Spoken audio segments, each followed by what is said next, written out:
It was Christmas Eve, the kind of night the world glowed in warmth and laughter, but in the topmost floor of a glass tower, the lights still burned cold and lonely.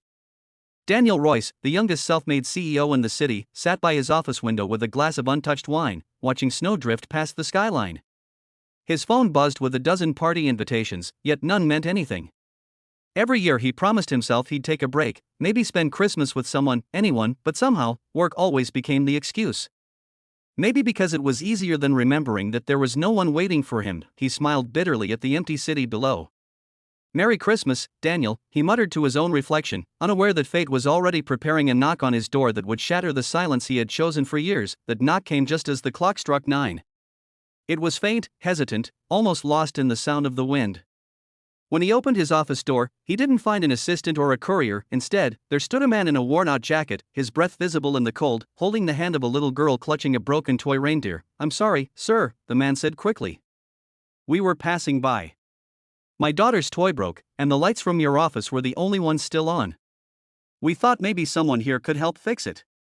Daniel stared, stunned by the strangeness of it all. The girl looked up with big, hopeful eyes, the kind of look that had been missing from his life for far too long.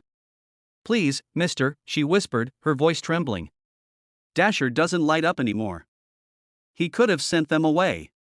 He should have." But something in her small voice made him step aside. "Come in," he said softly.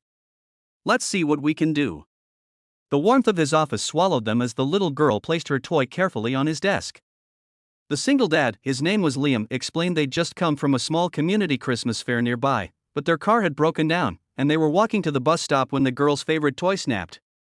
"It was the last gift her mom gave before she passed away," he added quietly. That sentence cracked something inside Daniel that had been frozen for years.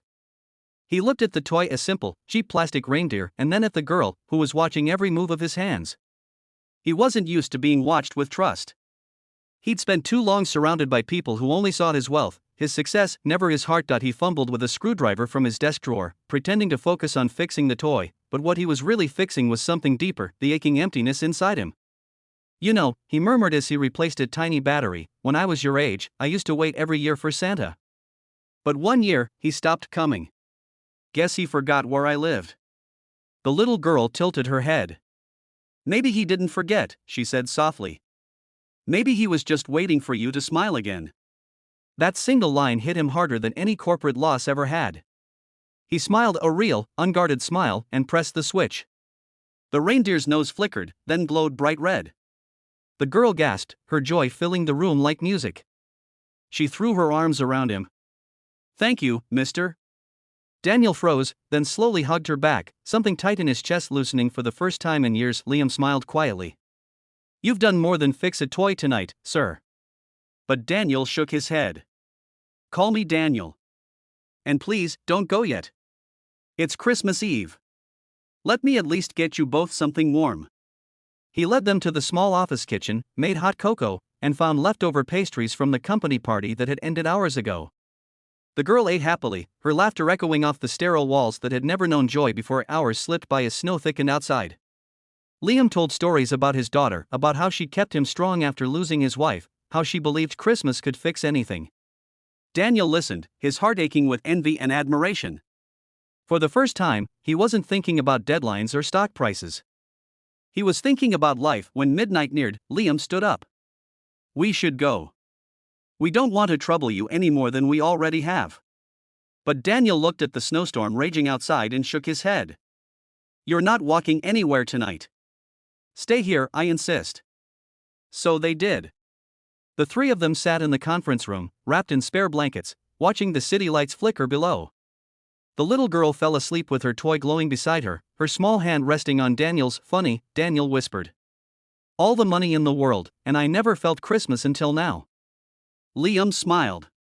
"Sometimes it just takes the right knock on the door."